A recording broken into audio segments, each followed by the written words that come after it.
One, opening day. You know who's healthy? You know who's happy?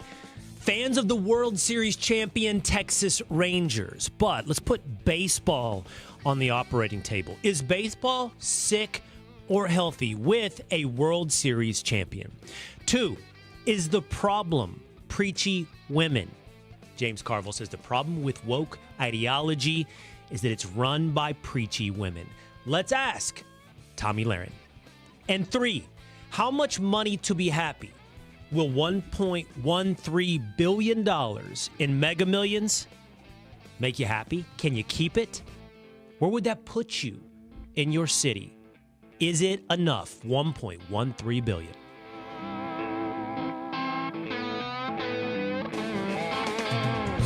It's the Will Cain Show, streaming live at foxnews.com on the Fox News YouTube channel, the Fox News YouTube page, the Fox News Facebook page. It's everywhere, live streaming at 12 o'clock Eastern, Monday through Thursday. But here's the deal. It's also always on demand whenever you want it in audio format at Apple, Spotify, or at Fox News Podcast. Just hit subscribe, or right under the description of this live stream, there is a link to subscribe to the Will Cain Show on YouTube. Tomorrow morning, I'm going to get up early, very early. I'm going to head out to Globe Life. The debate is, should I wear my Rangers hat? I obviously wear my Rangers fandom. I mean, 2023 World Series champion. And now it's Major League Baseball opening day. But I am curious about the state of baseball.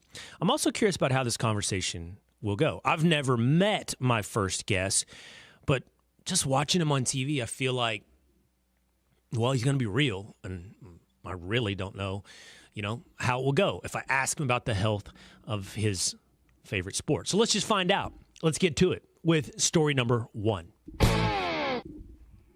A.J. Pierzynski is a 2005 World Series champion. He's Fox Sports Major League Baseball game analyst. He's also the host of Foul Territory on X, and he's already got a serious face. So this will be good. Let's just see. No. You scared me at first because you said three things. And the first one I'm okay with. The second one, I was like, man, if we're going to talk about conservative or what you said, I'm like, you got the wrong guy because James Carville is probably smarter about that than I am. And then three, yes. You don't want to talk about Not really. And then three, can you please give me the $1.13 billion, and I'll find plenty of ways to spend it. Have you seen, AJ, how many lotto winners lose it? This is what I'm going to talk about at the end of the show. And why can't they keep the money? And so I'm fascinated with how much money actually makes you happy. And then there's these studies that show it's actually very, and this is not for better or for worse, just the way it is. We compare ourselves. So you want to make more than your neighbor, like more than you want to improve your own standard of living. And so I don't know what goes on with these lotto winners. Maybe they have no history with money. You probably have history with that, AJ. I mean, athletes are notorious for guys that may not have a history of making a lot of money, and then all of a sudden they have a ton, and what goes up comes down real quick after their playing days. Of course, you stop making it, right? You make a ton real short, right? So you make all this money in like a 10-year span, and then all of a sudden, guess what? You're a former player, and you don't make anything. So, yeah, there's been guys I know that have been taken for money. There's been guys I know that don't keep an eye on their money. They think the money's always going to be rolling in. And listen, I understand to the average person, like $1 million, $2 million is a ton of money. But in the grand scheme of things, when you're only making that money for a 10-year period and it's a very small window, guess what? That money goes away fast when guys are buying, expensive cars, designer outfits, new homes for everybody. It goes quick, and you see it all the time. I mean, heck, there was a 30 for 30 there for a while that, got broke athletes and this and that and all that. And heck, we saw it the other day. Some big famous name in baseball got taken for a bunch of money. So he says just the other day. By the way, professional athletes wouldn't be unique there, AJ. Like, everybody thinks that their current situation is going to be the way it always is in the future. I have friends that are in financial management, and they talk about these guys like who think that, I'm making X today, and next year will be X plus 20%, and then, 20 years from now will be X times 2 or whatever it may be. And so there's just no inclination. And we know the stats on this. Like, nobody saves. Like, we're a debt-based society. So it shouldn't be surprising at all. We shouldn't laugh at pro athletes who think, I'm making $10 million a year and I'm 32. Of course I'll be making still $10 million a year when I'm 55 and I'm not playing anymore. Yeah, it works like that because there's a lot of 55-year-old Major League Baseball players running around, right? They're making $10 million a year. If you can name one, please let me know because I looked all through Baseball Reference. I couldn't find one. Do you think, AJ? I'm just going to follow my curiosity here. You know, like Tom Brady extending his career into his 40s was like a little bit mind-blowing for everybody. Like, he way outlived the bell curve. I mean, Max Kellerman was predicting him to go over the cliff for like 5 straight years, and he apparently sprouted wings and flew over the cliff. But like, I mean, we're seeing like Justin Verlander, Max Scherzer's. I think he's 40, and he's got injury issues. But you think baseball players start playing a lot longer into their 40s? No, I don't. I think there are rare exceptions. Listen, I made it till I was 40. I retired at 40, and I was done. Physically, but mentally, just get worn out. I mean, think about Justin Verlander who said he wants to be Tom Brady, played till he's 45. Well, he's already got some injuries, right? He had Tommy John. He's got some injuries this spring that are keeping him down. Scherzer's at 40. He's got some injuries. It just doesn't happen. It's a young man's game now. It's a young man's sport because, one, the travel wears you out. The media wears you out. What they ask you to do wears you out. There's a lot that goes into it. Listen, I tell people all the time, people laugh at me. I could go play a baseball game, like one game tomorrow, physically. But if I had to go play a 162-game season with the travel, the media, all the things that go into getting prepared for a major league game in a major league season, there's no way I could do it anymore. And I'm 47, and physically, again, people laugh. You know, you caught for 19 years in the major leagues. You should be beat up. I literally have no problems at all. Now, if you ask my wife, she'll say I'm mentally unstable, but I think that's just kind of standard procedure. Back to those preachy women.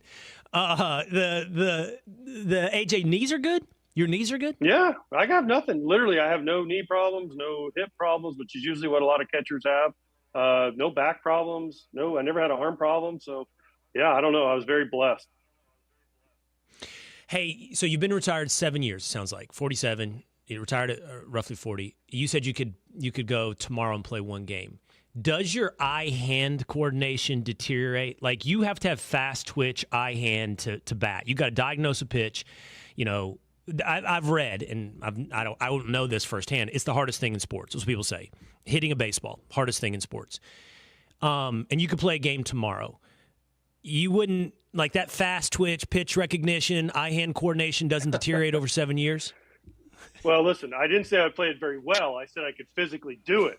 Now, I didn't say I could go back there and catch the game, and I could catch and do that part of it, especially now they catch on one knee. So I'd be like, man, this is like relaxing. I'm on a vacation back here. But hitting, yeah, I would probably need a couple days to see some pitches. I could probably make contact. I'd probably shatter my bat in about 1 million pieces because these dudes throw really hard right now, and I'd probably strike out. But, I mean, yeah, physically, I didn't say I would be good at it. I just said I could do it.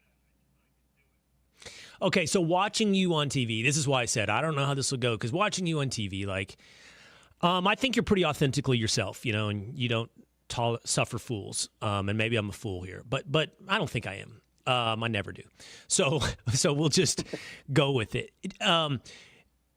Do you think baseball right now, as we approach opening day, and I'm asking this honestly open, AJ, because I don't know the answer to the question for a couple of reasons. Forgive the long wind-up here.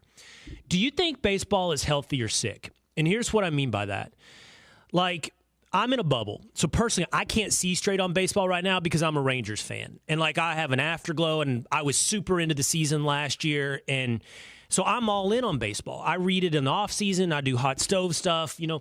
But if I'm being honest, when the Rangers weren't great, I wasn't attuned to baseball on a day-to-day basis as like a national fan.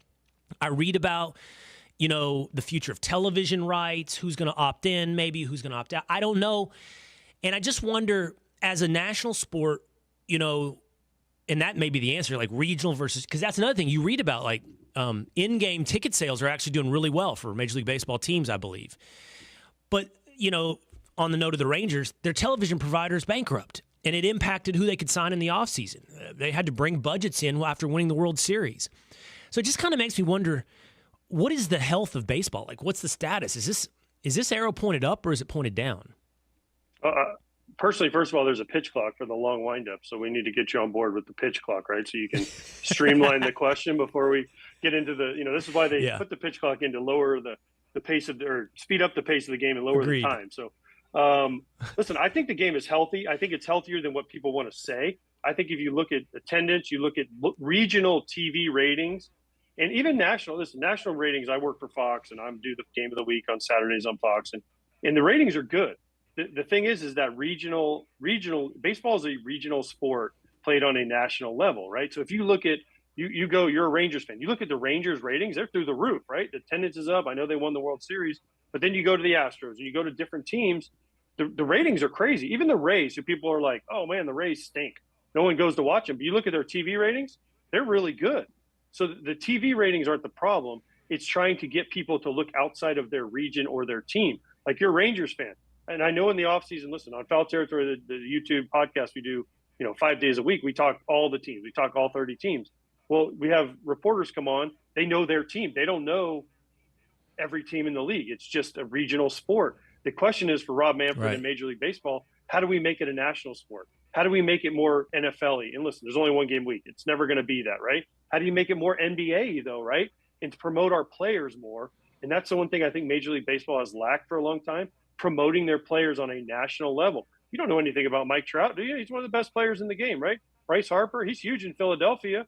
You know much about him off the field, right? These NBA guys, you know all kinds of things about him. You know LeBron James, you know Draymond Green, you know Steph Curry, you know these guys on and off the court. Baseball doesn't do that, and it's a problem that starts with the players and the front office, because the players are told, listen, when I came up, 1998, I was first called up to the major leagues. Sit in your locker, don't speak unless spoken to. Well, it's changed now with social media, right? But guys are still afraid to take that next step and put themselves out there. Yes, you see more of it. Yes, you see more guys on social media putting more things out there, and it's great for the game because people become fans of these guys because they're like, oh man, I had a kid that was sick last night, right? I couldn't sleep either. Oh, Freddie Freeman, his son Charlie was sick. Oh, but things like that matters to the fans. And I think we need to do a better job of marketing baseball. But overall, I think baseball is healthy. I think the new rules have helped. They sped up the game, the pitch clock. Now, there's some I don't agree with, like the obstruction thing they're throwing in this year. And some of the bigger bases are kind of funny because they're gigantic. But overall, I think baseball is in a good spot. I think people, and I also think baseball needs to change the narrative. Like like what you said, oh, it's not healthy. Why? Because the banker, listen, a lot of guys signed a lot of big contracts this offseason. Let's talk about that. And let's talk about the positive things. It's always like, oh, woe is baseball. Screw that. I get that. I don't want to be negative. I don't. This is actually just curiosity driven. I mean, look, I've never been more into baseball. I mean, back to your regional Rangers fan, thing, listen, like you should be jumping up and down. Exactly. You should be like, yeah, exactly. Go Rangers. I am. Trust me, I am. I'm trying to decide if I should wear my throwback or my City Edition third hat tomorrow or my spring training hat tomorrow, and can I do that on Fox and Friends? But this is a little bit tied to the Rangers. You talked about contracts, so I'm not trying to be negative, but like, why did I see guys like Jordan Montgomery and Blake Snell and Cody Bellinger? And I know they're all clients of Scott Boras. I don't know if he was your agent, and it's not about Scott Boras. It's like, it all just came in under expectations. They all signed 1-year deals, and again, it made me wonder, well, what's going on? Like, why is baseball? Those are 3 good players, right? I mean, for a couple of them, you could say great players, and they didn't find the market they wanted to find, and again, led me to the question: well, if the market's not what you expected, is baseball healthy? Well, first of all, no, I did not have Scott Boras as an agent. But I know plenty of people that did. Here's the one thing I noticed this offseason. Every offseason is different. First of all, there were a lot of teams because of the luxury tax trying to get under it. So a lot of teams that normally spend, the Padres in the past, the Mariners, right? Even the Yankees to a smaller extent, and the Red Sox, these are big market teams. And even the Cubs, throw the Cubs in there. They weren't spending the huge amount of money that we have seen in the past. And then the Twins, right, cutting payroll. The Cardinals didn't spend a ton this offseason. So a lot of these teams that we'd always said, oh man, you can go to the blank, or you can go to the Astros even, right? Even the Rangers, they've spent in the past. This year, they're all trying to kind of get under that, luxury tax, which is like a fake salary cap that all the owners want. So there wasn't a huge market for a lot of these guys. Also, this offseason, if you signed early, you did better. The longer you waited, the less the chance of you getting the big contract. You look at, obviously, Ohtani was going to get what he got, but Yamamoto, right? Frankie Montas of the Reds got $16 million. A lot of the guys that signed early in the offseason did better. Why? I don't know. I can't explain that. But I think as Boras has always had the ability to do a couple things, right?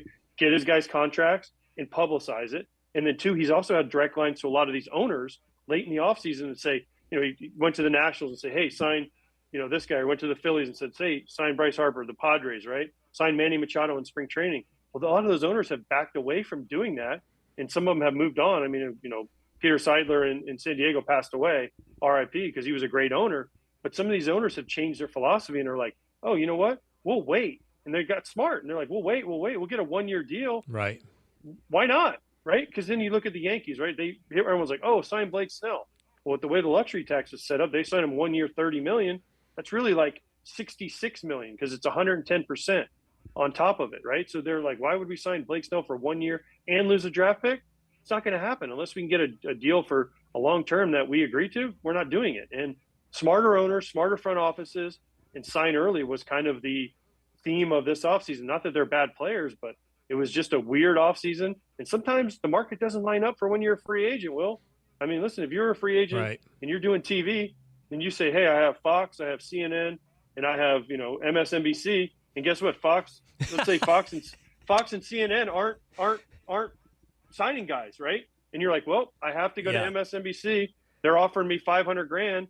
I really think I'm worth $2 million. Well, guess what? You got to take the $500,000 if you want to do your job. I don't think MSNBC is going to make me any offer. Well, but I get the hypothetical. You know what I'm saying. ESPN, Fox, I get it. I get the hypothetical. You brought him up. What do you think about Ohtani? I'm not talking about him as a player. What do you think about the story? It's just an awful story. It's an awful situation. Listen, if he did nothing wrong, which I hope every baseball fan hopes he did nothing wrong, it's just a bad look, right? I mean, if the Ippei guy really did steal all that money from him and he had no idea, it's just bad for the game. It's bad that we're talking about this opening day, and every person wants to know. Every single person I see now is like, what do you think of Ohtani? Did he gamble? Did he do this? Did he know? And I'm like, I don't know, guys. Like, there's a federal investigation going on. We're going to find it all out eventually. So I hope it's not true because he is the main draw right now. And I'm glad he did speak. People are like, what, do you think he should have spoke? I'm like, absolutely, because you got to see his reaction. You got to see him live. You got to see he got angry about it, which is a good thing. Now, I know people can fake it and all that, but it's hard to go in front of cameras and say, I didn't know this was happening. And my only thing that I keep saying is, we talk about, lottery winners and getting stolen from, man. If someone's stealing $4.5 million from you, though, I'm pretty sure at some point, especially with Ohtani's people, he's got to have CPAs and accountants and agents and all that stuff. At some point, you think somebody would be like, hey, man, where's this money going to? Yeah, I mean, I'm not trying to bait you or push you. I mean, I'm on the record. I've done it on this show. I've done it on other shows. It just doesn't add up. It's just hard. I have a twofold thing here. Like, if he's not betting on baseball, I don't know that I care. Like, I don't care. If he's betting on baseball, that's a different thing.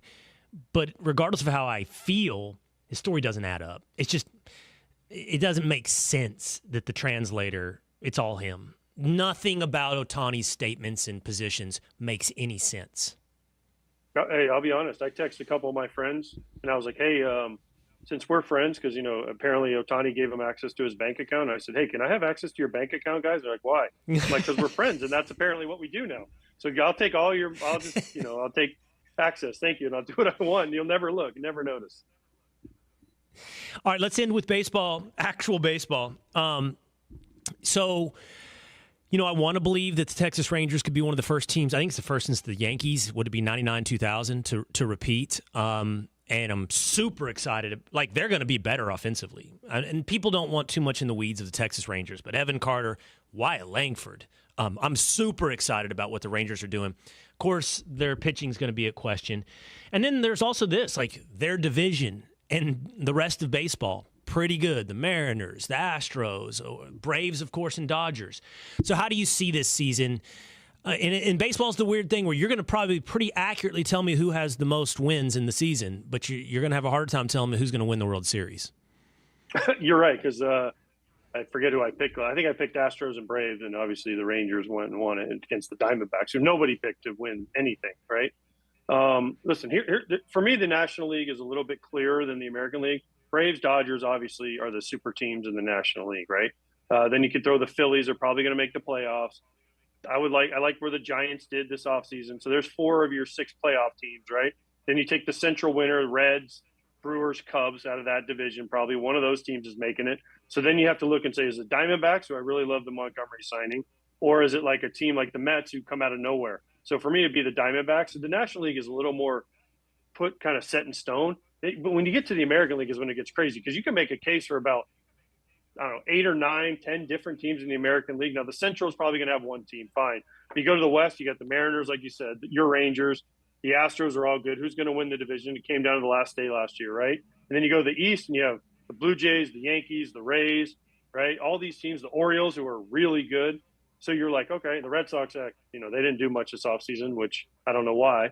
But so then you're like, it gets more diluted in the American League. Well, who's the best team in the American League? You could say your Rangers when they get Scherzer and Molly and DeGrom back, right? But you could also say the Astros because they've done it.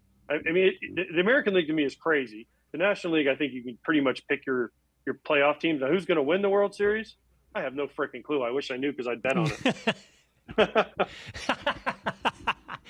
Real quick, AJ, who's the best pitcher you ever faced? Well, I mean, so I love this question because people always say, who's the best pitcher you ever faced? Now, are we going off of like people that are in the Hall of Fame or people I couldn't get a hit off of? Because there's a completely different question. Like I faced Pedro, Randy Johnson. When he took the mound, when he took the mound and you're in the batter's box, you were like, it's a mystery. I got nothing. Okay, so there's one guy I always tell. His name's B.J. Ryan. He was an All-Star. He pitched for the Orioles and the Blue Jays, right? I was 0 for 10 with nine strikeouts off him. And I didn't strike out a lot. And I'll never forget, I was at the All-Star game 2006. It was in Pittsburgh. And he walked into the room. He was on the American League team with me. And I'm like, ah! And he's like, what's wrong with you? I'm like, I can't look you in the eyes. I'll turn to stone because you're like my kryptonite, right? And I'm like, oh my gosh, I'm melting just talking to you right now.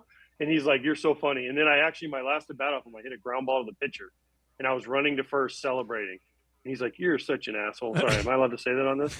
And I was like, yeah, I made contact off you. I want the ball. And he just started dying laughing because I just couldn't even put the ball in play. B.J. Ryan, your Medusa, your kryptonite when it comes to baseball.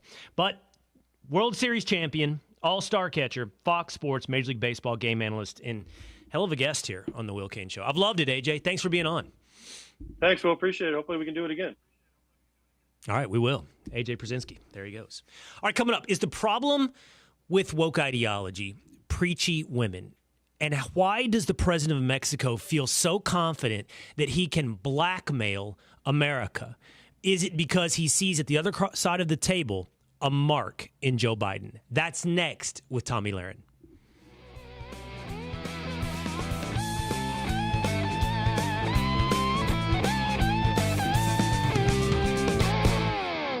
From the Fox News Podcasts Network. Hey, this is Trey Gowdy, host of the Trey Gowdy Podcast. Every Tuesday, you'll hear what's on my mind. Plus, every Thursday, there's a special bonus episode where we answer the questions that are on your mind. Make sure to spend your Tuesdays and Thursdays with Trey. Subscribe now at foxnewspodcast.com or wherever you download podcasts. Hope to see you.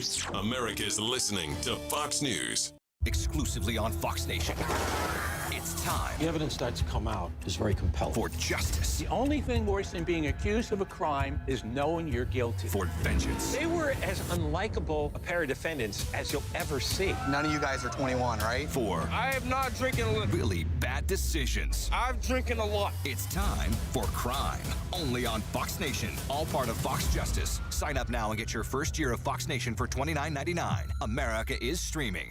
From the Fox News Podcasts Network. Hey, this is Trey Gowdy, host of the Trey Gowdy Podcast. Every Tuesday, you'll hear what's on my mind. Plus, every Thursday, there's a special bonus episode where we answer the questions that are on your mind. Make sure to spend your Tuesdays and Thursdays with Trey. Subscribe now at foxnewspodcast.com or wherever you download podcasts. Hope to see you.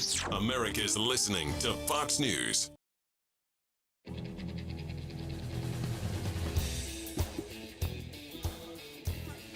So we wanted to, as part of the show today, we put up the thumbnail, right?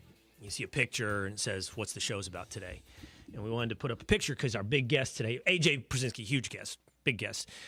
Our big guest today is Tomi Lahren. So a picture of maybe me and Tomi Lahren or Tomi Lahren and James Carville with the headline, The Problem with Preachy Women. We were like, well, how's that going to go over with Tommy?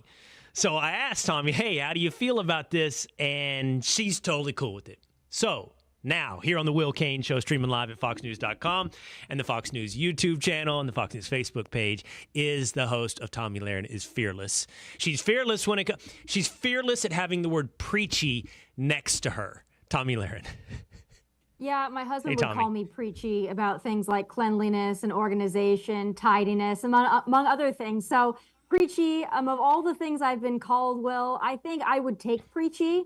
I know that that's not even necessarily directed towards me, but I will take it all day long. Trust me, there's been far worse things said.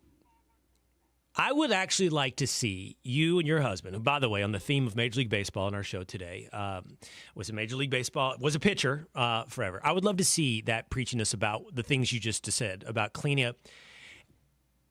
JP, this kitchen is unacceptable. I want to hear Tomi Lahren in giving a Tomi Lahren take over household duties and chores to JP. That's my dream. Can you make this happen for me? Can you record a Tomi Lahren rant, but on domestic issues?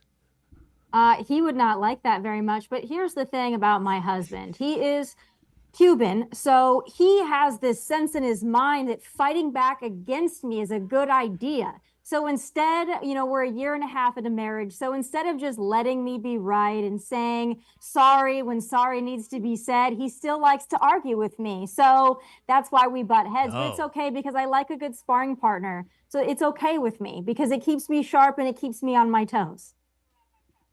So he likes the fight. He likes the argument, and he's like my co-host on the weekend is Rachel Campos Duffy, and I don't know how you would win an argument with Rachel. I don't know. I mean, I don't see a path through the maze that ends with a victory parade. And she would be the first to admit. And so, like, I want to talk to Sean Duffy about how this goes, her husband. So you're telling me JP is the spicy Latino in your relationship, and he's there for the fight. Well, here's the deal. We're both spicy. So that is wherein the fun lies, I suppose. Because normally in a relationship, you have somebody that's more submissive and somebody who's more alpha. But with us, it's two alphas. So I desperately need that, though, after, years of dating somebody who just held my purse and took things out of it. I'd rather have somebody that fights against me. Yeah, we don't have to talk about that one. Whoops. But yeah, no, I prefer it that way. I prefer somebody who, can hold their own, even if they end up losing at the end. Hold my purse and take things out of it. I'm doing my best not to follow natural curiosity and be conscientious of your command not to talk about that. But wow, I want to know more. I'm going to ask Tomi more in a minute, actually about her and JP, because I asked Tomi ahead of time, hey, I would love to talk to you about this. She said, yeah, that's cool. But let's hit a little news. And I want to ask you about two things when it comes to illegal immigration. One is New York Mayor Eric Adams passing out now, I believe it is debit cards with something like $350 on it to illegal immigrants. So if you're a family of four, you can get up to $1,500. By the way, these illegal immigrants, I mean, they're going to be targets for, getting mugged. They're going to be targets for theft if they're walking around with, cards that don't have to be verified by criminals. But second is I was just blown away by the Mexican president saying, no, this problem is going to continue. This flow of illegal immigrants is going to continue until America sends billions of dollars south to address root causes. And I mean, it was clearly a statement of blackmail. And I just think it shows something, Tomi, about who he thinks sitting across from the table from him, somebody that he can blackmail. Yeah, it's brazen to me. And something else that he said was that he's going to put Mexico and Mexicans first. I remember when we had a president that put America and Americans first, but here's the deal about that. Obviously, Joe Biden is not going to fight back against the premise that Mexico will not take the people or Mexico will not cooperate if not for X, Y, and Z. Joe Biden doesn't care because Joe Biden doesn't mind the open border. But if you had a Donald Trump presidency, we would just build the wall and Mexico really wouldn't have a choice. Because if Mexico is going to let people in through their border and then just pass them along, they would hit a giant wall and they would hit Border Patrol agents that were actually able to do their job. So that wouldn't be a problem. What Mexico wanted wouldn't really matter so much. But now at this point, I think this administration will bend over backwards to send money to other countries because, why not? We're bankrolling the world. Meanwhile, the world is emptying its prisons into our backyard. And this administration doesn't even feign that it's concerned about the problem. Yeah, and I think that this part of this story is about leadership. And I mean it. I think the Mexican president is telegraphing what he thinks of American leadership, what he thinks of Joe Biden. And he thinks he can extort that kind of money in the face of a problem. Nice little business there. Be ashamed if something happened to it. That's basically what he's saying to a weak store owner in Joe Biden. And I don't think, if I'm being 100% real, and you've had your criticisms of Donald Trump, and I think that absolves you of saying, oh, I'm waving pom-poms or whatever. I think it's just very real to say he would never do that with Donald Trump. He wouldn't think he could extort Donald Trump. He wouldn't threaten blackmail. And the wall is part of the equation, but I think Trump would actually push it in the other direction. I mean, he talked about putting the cartels on the international terrorist list and what that would do to Mexico if they don't solve these problems. The push would be coming from the other direction. It'd be coming from America and not from Mexico. Well, it was during the Trump presidency when he threatened tariffs. So he said that loud and clear to Mexico, you're either going to cooperate or you're going to get a tariff. We're also reinstating remain in Mexico would be the solution to a lot of this and give Mexico no choice. It's these people, again, like I said, you're going to let them in, then you deal with them. Back when Donald Trump did that, the people in Tijuana were furious with that. They didn't want these people squatting in their backyard. They wanted to push them through. Donald Trump didn't allow that to happen. And guess what happened? The Mexican military was actually willing to cooperate. I was down at the border. I saw it with my own eyes, the Mexican military cooperating with our border patrol. I was down on the border during the Trump presidency, and we were hoping we would see crossings. I mean, we would go up in the Black Hawk. We would be looking for people. Of course, I wanted to see illegal immigrants in the wild, so to speak, and we just really didn't see any during the later years of the Trump administration, and for good reason, because people didn't want to make that journey to either be detained or turned back around because they'd already paid thousands of dollars to get there, so it was a waste of their time and money. Right now, it's the best investment they could make. I mean, my goodness, now they're getting debit cards. What else are we going to give them? Oh, posit that experience of yours against mine. I mean, I've been down there several times, but I hosted Fox and Friends one morning. I would say I was 20 yards from, actually where a border wall ends, and then it drops down into quasi fence. And it comes and goes. You know how it is, but the Rio Grande runs right there, and it kind of goes down a slope. I hosted Fox and Friends for 4 hours on the weekend from right there, and while I'm there, I mean, literally off to my left, 20 yards away, illegal immigrants are crossing. They're coming across the river. They're encountering Border Patrol. I think these were from Cuba, and that's fascinating in and of itself because you think of Cuban illegal immigration through a boat to Florida, and they found it more fortuitous to go to Mexico and then come up through the southern border. That's my experience versus yours during Trump administration. I'm not even capable of seeing it happen. So, Tomi, we've had this conversation ongoing here on the Will Cain Show, and I find it challenging and interesting, and I want to see where you are. So the state of Florida has now, I believe, banned social media for kids under a certain age. The state of Texas recently did that with porn sites. Now, in order to effectively implement a ban, you have to verify people's ages, which would require the entirety of the population really to verify their age, which means often is the case, a government-issued ID uploaded to the internet or to a site. And look, nobody wants to upload their ID to a porn site. So the question is, no one doubts that porn's bad for kids. Porn's bad for everybody, honestly. And no one doubts that social media is bad for kids. But the conversation we've had here is, are laws like this the way to solve it? Or are we compromising our privacy by turning over our parenting and our own personal good judgment to the government? What do you think is the right way to approach two things that we know are inherently bad for us, social media for kids and pornography?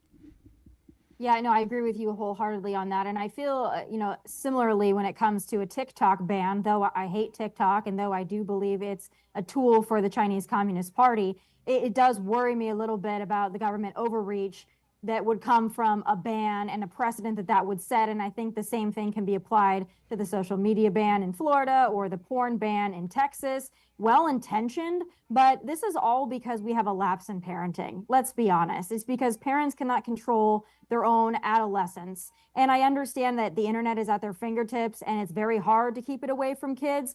But you and I have both seen it countless times, especially the amount of time we spend in airports and traveling. Parents use devices as babysitters. So if you're willing to put an iPad in front of your kid because you didn't want to get a babysitter and you want to go out to dinner, or simply because you don't want to parent right now, then don't be surprised if your kid gets attached to it and addicted to it. And then don't turn around and blame social media for the problems you're having with your kid if you're willing to use it as a babysitting tool. So this is all a product of modern society and a lack of parenting. Parents need to step in. If you're a parent, I understand that everybody's got smartphones, all this, but I'm young enough to know that when I got a cell phone, my parents could regulate what I was doing, how much I was texting, who I was talking to. It can still be done. It just takes parents actually wanting to do it. Unfortunately, that's probably the biggest problem. Well, how old were you when you first got a smartphone? Because you're quite a bit younger than me, and I don't. Smartphones came out like in, what was it, like 08? Like the iPhone. Was that 05? What was that? I had a cell phone at 13 just to be able to communicate with my parents. But I think smartphones and the internet at your fingertips, that wasn't until, much later when we actually, and I remember like my first picture phone, and obviously the photos were awful and grainy. So that was, a little bit of a different story. Now, obviously, much more advanced. Kids are on Instagram, they're on TikTok, they're on everything. But, I think parents need to decide what that age is, and they can put in protocols in place to make sure that they're monitoring what their kids are watching and looking at and who they're communicating with. It takes a little bit of extra effort, but you can't expect the government to step in and do your parenting for you. And I don't know why you'd want the government to do that, to be quite honest.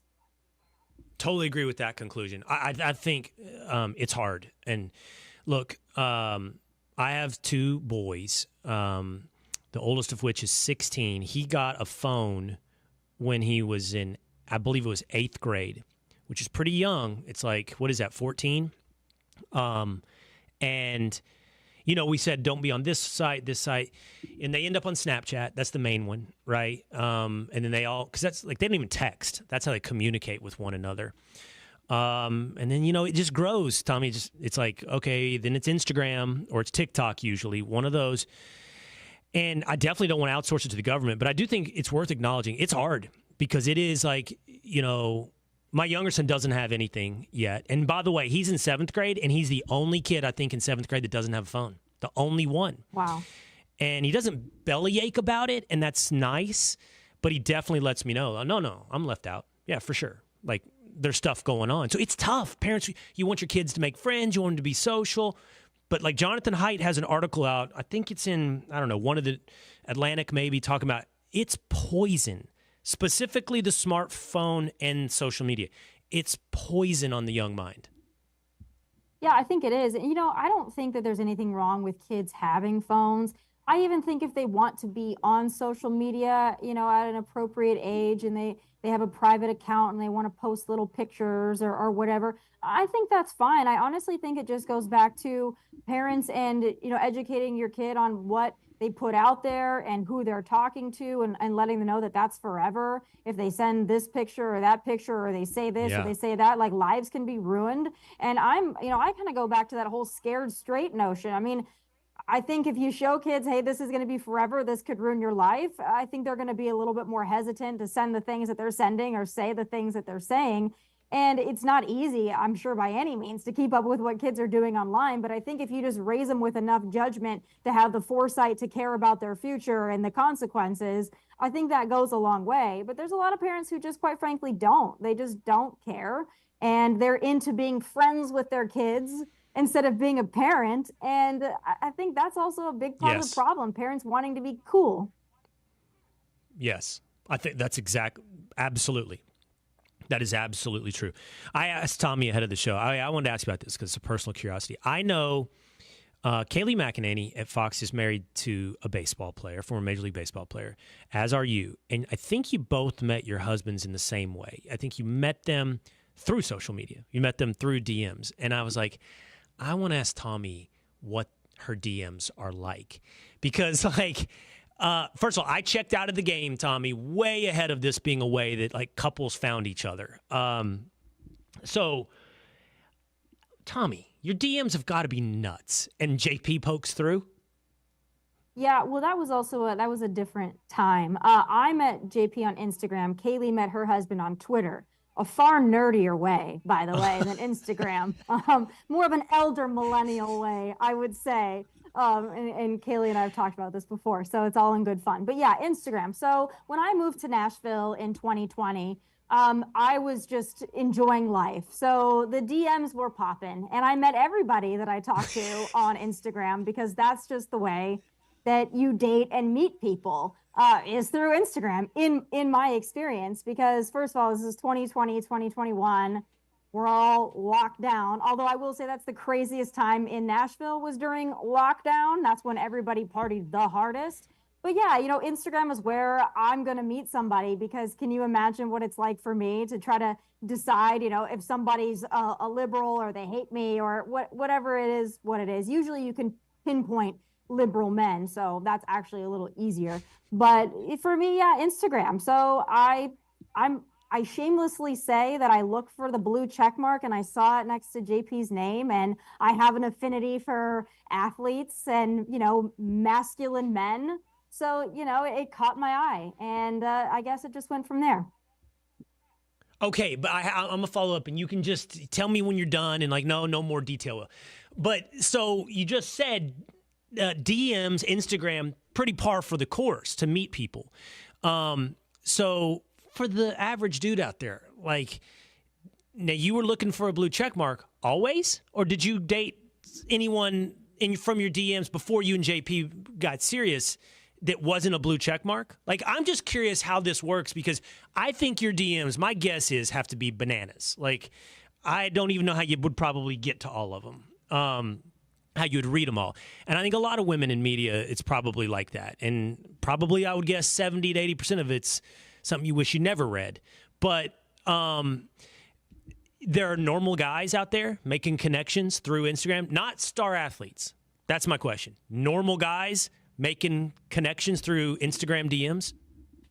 I'm sure there are. I went through that phase, meeting people on Instagram that I couldn't check out first. Here's the deal about having a blue check mark. It's not about the status necessarily. Right. It's about being able to look into somebody, because if somebody is also a public figure, it makes the vetting process a lot easier, as I'm sure it does for me. I mean, it's pretty well known who I am and what I stand for, so it makes it a little easier. And if somebody is going to message me that's a public figure, they're probably going to be conservative unless they're wishing death upon me, because probably a liberal man is not going to try to hit on me on Instagram, because you know what you're going to get. I don't think you're wondering where I stand on the issues. So for me, it was just an easy way to vet somebody. And of course, JP's message was not like, hey, how you doing? It's like, thanks for all you do.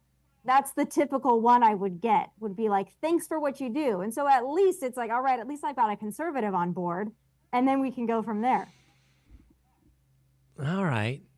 It's and I got to ask you, Will, because I know that you're out of the game, but there have got to be, I mean, we know the demographic that's watching Fox and Friends. There have got to be a lot of women out there, especially a lot of middle-aged, maybe cougars out there, that have got to be hitting your DMs. I imagine that your DMs, cougars? I bet your DMs are far more lit than mine. No, there's no way. There's no way. Next time we're in person, we can share. But there's no way. And by the way, why do they have to be middle-aged cougars? What are you saying about Fox? I mean, there's plenty of 20-year-olds, like zero. You think so? You think there's plenty of 20-year-olds getting up at 6 a.m. on Saturday? I have a feeling, and there's no shame to that. There's no shame to that whatsoever. But I just have a feeling if we were to look at your requests, they would probably be a lot of middle-aged to older ladies in there that are big fans of Fox and Friends Fox and Friends on the weekend. You have no idea. That 6 a.m. on Sunday morning audience in the demo, you have no idea. It's nuts how many 28-year-old women are watching Fox and Friends at 6:30 a.m. No, I mean it can happen. I'm not saying it never happens, but I mean, when we'll leave it here. But the whole female experience on the internet, whole nother deal. Last thing I want to, because I know we have to go in just a second, and I've teased it, and I'm genuinely curious about it. James Carville talks about how stupid woke ideology is and it's killing the left. And then he pinned the blame for woke ideology on preachy women. And, it's kind of funny. He said, a suspicion of mine is that there's too many preachy females, don't drink beer, don't watch football, don't eat hamburgers. This is not good for you. If you listen to Democrat elites, NPR is my place to go for that. And, I think he's right. I don't know if you saw the 60 Minutes piece on Sunday night about misinformation, and they had a misinformation expert on there, Tommy. She looked like the woman that James Carville is talking about. Yeah. I think liberalism does things to the mind, the body, the appearance. So I don't think that that's off base to say what he said. And I think there's a lot of, and, when we're talking about women, obviously, I'm going to put my feminist hat on for just a moment. Women who speak with conviction and passion on either side of the aisle are always going to be accused of being preachy or bossy or aggressive, more so than when a man does it. Let's just be honest about it. It's fine. We'll take it. I don't care. But women are going to be perceived as preachy, whereas men are going to be perceived as like philosophical. So let's just be honest about the double standard. But, it's not a wrong thing to say that there are a lot of women in left-leaning media who don't seem fun to hang out with. They seem very stiff. They seem very bitter. They seem very angry. And that's a perception problem that the left has. And it's a perception based upon probably a lot of reality. Yeah, but okay, as somebody, and I've been doing this job long enough that I think I've achieved some level of self-awareness. And one of the things people say to me, or have in the past more, is you can be too preachy. And I think to myself sometimes, be careful about that. And that's a lot about tone and how you're talking. But there's no doubt what you said is true about women. But let me so you, for example, you're very strong and assertive, and you have very strong opinions, and you say them really directly. But one thing I notice about you, for the most part, is you talk in ideas or public figures, and you speak assertively, in a way that someone may call preachy, about ideas and public figures. And I think what Carville is hitting on here is this tone within wokeism and perhaps larger within leftism to tell us as individuals how we're failing you, right? I'm not eating right. I'm drinking beer. I'm too toxic masculinity, whatever. And like much of the left, it feels like an attack on the audience. Do you know what I'm saying? It's like, you know what the problem with America is? Americans. It keeps coming back to that. And it's this preachy woman telling us how Americans suck compared to the French. Yeah, I wouldn't say it's just women, though, because there's been plenty of men on mainstream talking about Trump supporters and how they're stupid and they're hillbillies and they're rednecks. I think it comes from just the left in general, demonizing middle America, middle-class Americans. So I think that that's probably more of a leftist problem. And I think it's also a coastal problem. People that are not in Tennessee and they're not in Texas, people that are in Los Angeles or DC or New York, they preach to the rest of the country as if they are above the rest of the country. And I think that's where a lot of that comes from, because they haven't been to the places that we've been. They haven't grown up where we've grown up. So I think it's about leftism. And I also think it's about coastal elitism, that they just don't understand middle America and middle class people. And because they don't understand them, they want to demonize them as the other. And that's a big problem that the left has, because they don't care about small town folks, or at least it doesn't seem that way. I think all of that's true. I think also, by the way, leftism in general is a somewhat more feminine ideology. It places empathy at the forefront, and that's not always wrong. That's not always wrong, right? And everyone needs to be self-aware about where our holes in our game are.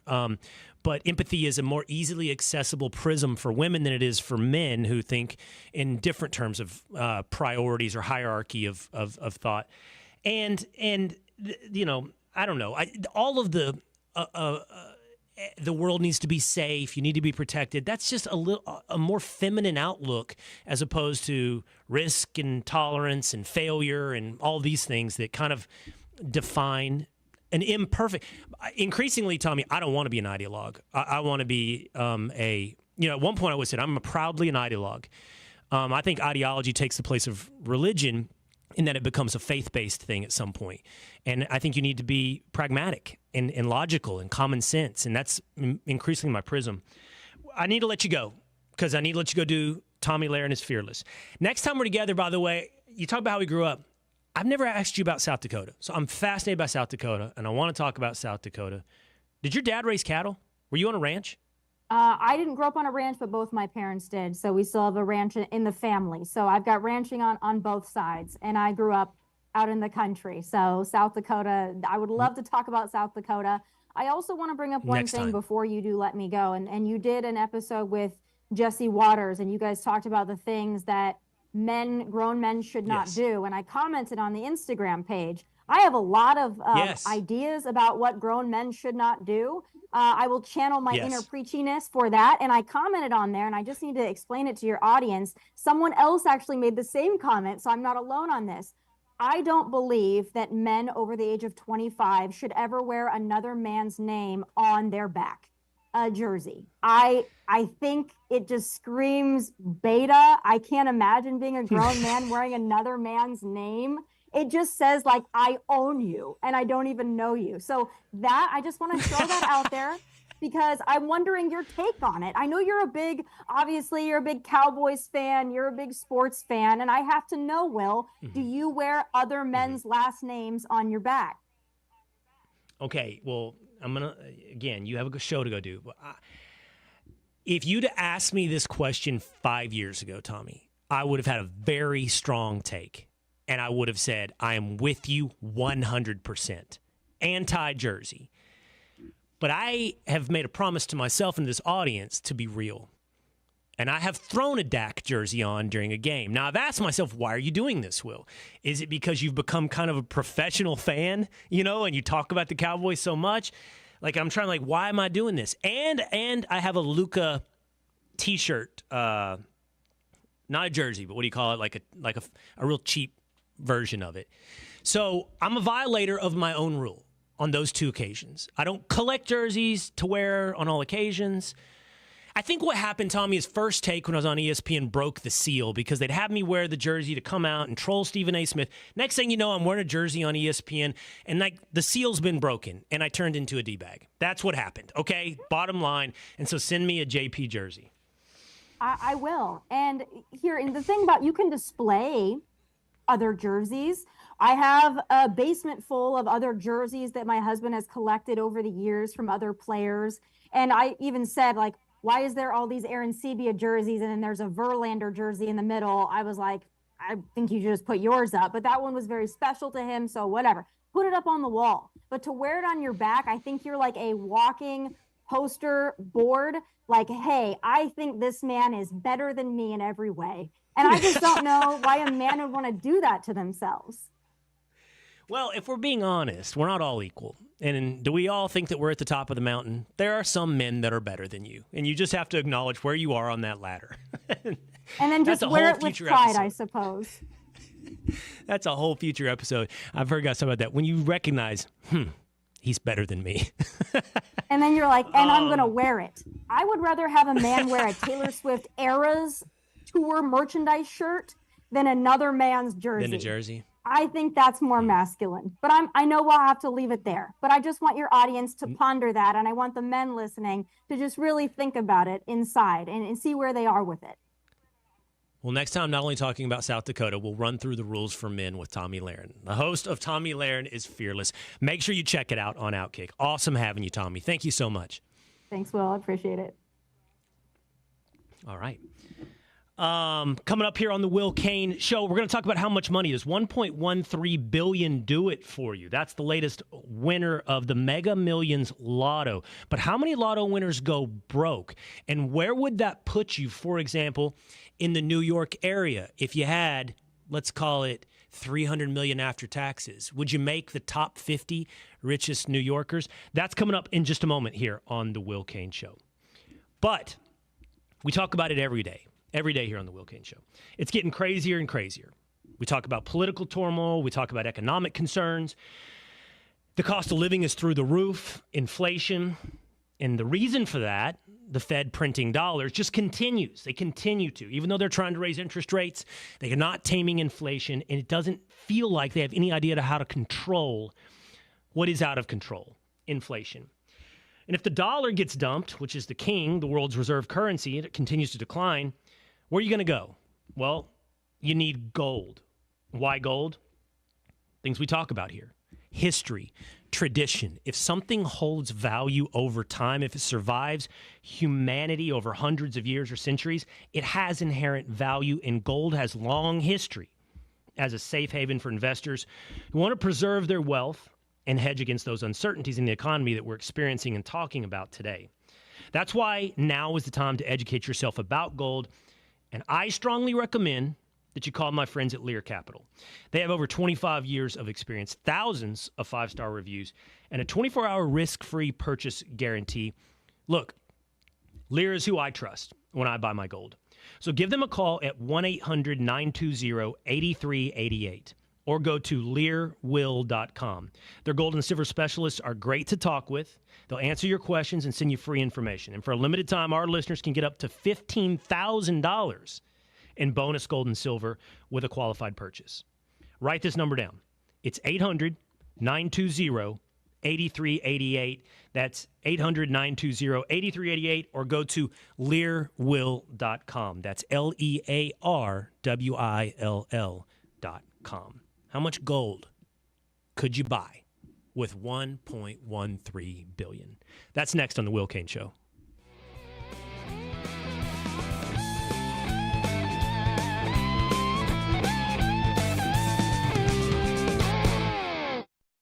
The Fox News Podcast Network. I'm Emily Campagno, and this is the Fox True Crime Podcast. And I had nothing to do with her disappearance, but people still accuse me of it. I sit down with the people who lived the nightmares. I was in shock. I was just devastated. The investigators who tirelessly worked on the case. I feel for their families, and I really hope that they can catch this guy. Bringing you closer to the story than you ever thought possible. Listen and follow now at foxnewspodcasts.com or wherever you get your podcasts.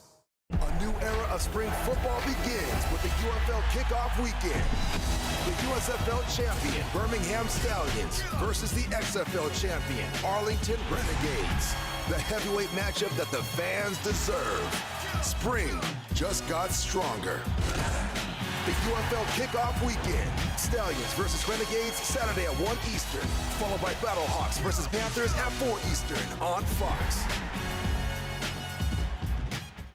Stay on top of the latest forecast with America's Weather Team in the palm of your hands. Here's the latest from America's Weather Center. It's Fox weather updates throughout your busy day, every day. 5 inches of rain by tomorrow. Temperatures being 30 degrees above average. Put the power of over 100 meteorologists and the worldwide resources of Fox in your hands with the Fox Weather Podcast. Precise, personal, powerful. Subscribe and listen now at foxnewspodcasts.com.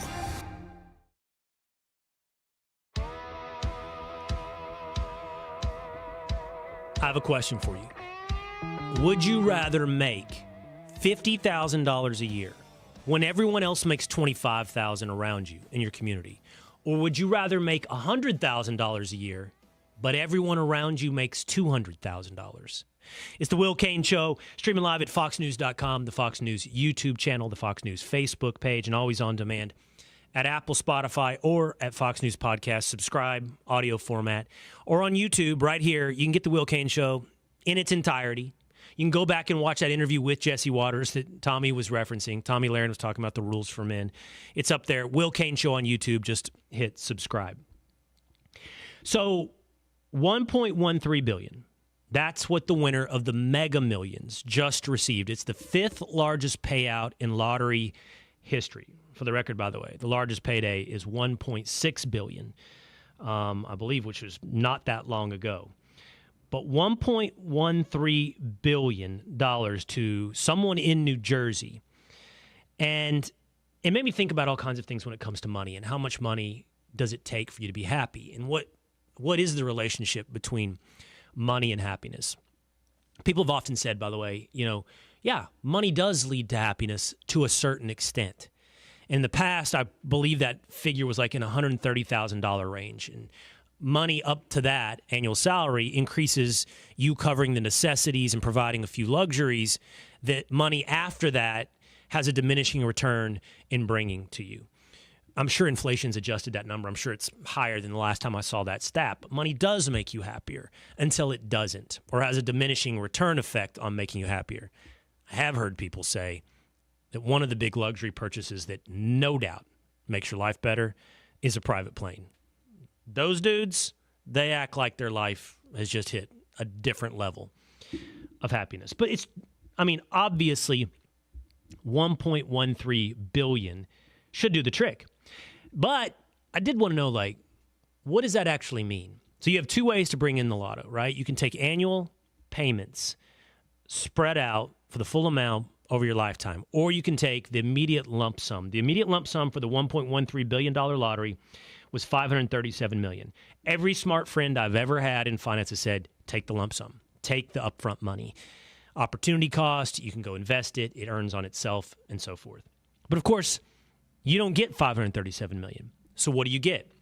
So look this up. Federal taxes on lotto winnings, I believe, are fixed at 24%. In the state of New Jersey, lotto winnings over $500,000 are subject to an 8% tax. So you're looking at a 32% chunk to the government out of your $537 million, which would put you at $365 million liquid to improve your life. Now, where would that put you? If life is comparative, and not that it should or shouldn't be, but if we always are like, how tall are you? Well, how's tall everybody around me? How good looking are you? How good looking is everybody around me? How rich are you? Well, how rich is everybody around me? I found this study from Henley and Partners on the richest cities in America. Fascinating.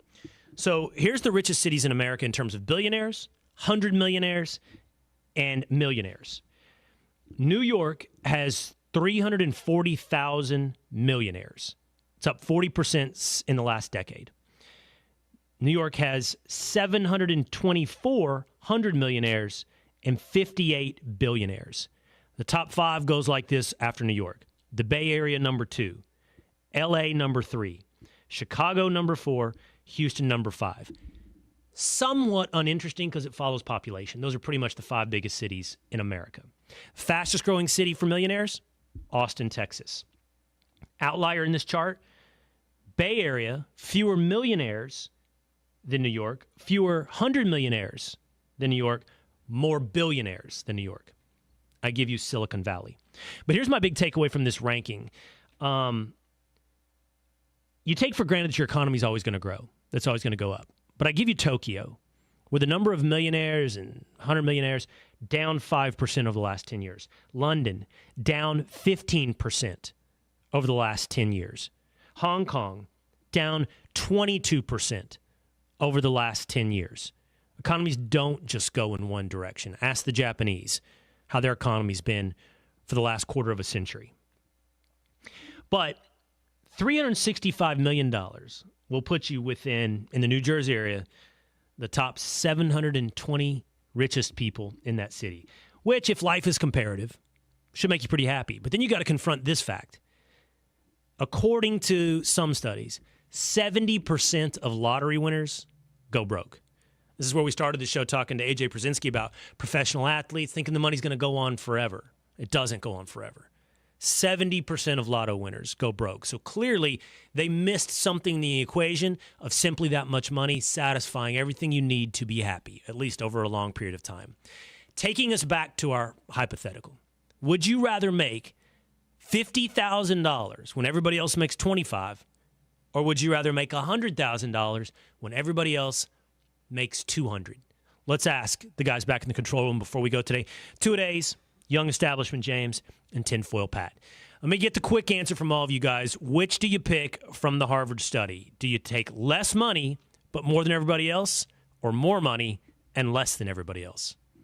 You go first, Establishment James. Oh, that's tough. That's really tough. I think if cost of living is higher, you take the higher salary. Or if cost of living is better, you'll take the higher salary.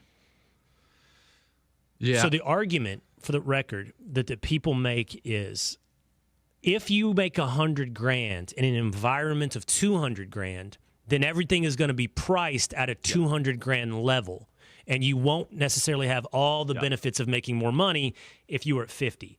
Now, the problem with that argument is it assumes that wealth is only contextual, right? Where, look, we can see in America the idea of capitalism that a rising tide lifts all boats is true. You know what I mean? Like, you know, the poorest among us live like middle class in the rest of the world. We live like kings compared to people from the past. So, you know, $100,000 is still $100,000 and can afford a wealthier, maybe not, it depends on how we define wealthy. It can afford a higher standard of living.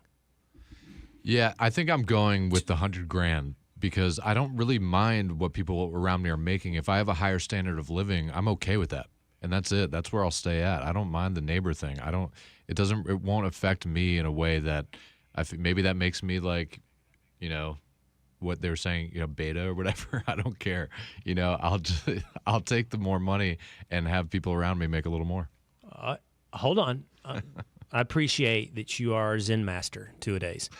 But let me just change the equation for you, all right? Okay. Dan, would you rather your IQ be 110 and everybody around you a 90, or would you rather your IQ be 130 but everybody around you is 150? Oh, that's tough. You're objectively smarter, tough. but you feel dumber. Well, now you're getting into something different. I think I would go with the higher IQ then, for sure. But just a little bit smarter. So you're saying you'd rather be the dumb guy in the room even if you're smarter? Sure, because I'm still smart. I mean, relatively or comparatively, I'm smart too, so it doesn't matter. That's a high IQ. I got one more for you, Dan. Okay. Since you're the Zen master here. All right. Okay? Always looking for self-improvement, not wanting to bring others down. I appreciate that about you. Yeah, of course. Would you rather your physical attractiveness be a 6 and everybody else is a 4, or would you rather be an 8 but everybody else is a 10? 6 and 4, real fast. Is it different guys and girls? What's the breakdown gender there? That's very important. Yeah, I'm bowing down to this so one. So you'd rather be the best-looking dude in a room of ugly people than the worst-looking dude in a room of good-looking people. Yes, correct. That was a fast answer, too. All right, tinfoil Pat. You taking more money or higher prestige? Yeah, all things the same. I think more money makes a lot more sense. You know, I mean, it just, you know, you don't want to be the, well, I don't think I can say that on here. Like the tallest midget, you know, out there. So you want to be. You can say it. Yeah. I just did. So, but it's like you never look know. at Haiti. You know, like Haiti. If you were in a village of little people, a rich guy in Haiti. The point is, hold on, Patrick. If you're in a village of little people and you're the tallest little person, you're the tall guy. Like, right. You never know that you're not actually tall. I don't know. I don't know. I'm okay with having more money, you know, in that situation. I think I am too. I take the 100 and trust myself to build upon a better standard of living. I don't like the idea of dragging other people down to make yourself better. I want all of us to succeed, and I am competitive, and I do want to succeed too. But I don't think wealth and all that's a zero-sum game. I do think a rising tide lifts all boats. So that being said, I will take my lump sum payment. I'll take the $365 million. I will be in the 30%. I will not burn it up. I will not go broke, and I'll be happy that there are 700 people richer than me in New York. That's going to do it for me today here on the Will Cain Show. It's been a fun one. Go download, subscribe, YouTube, Apple, Spotify. I'll see you again next time.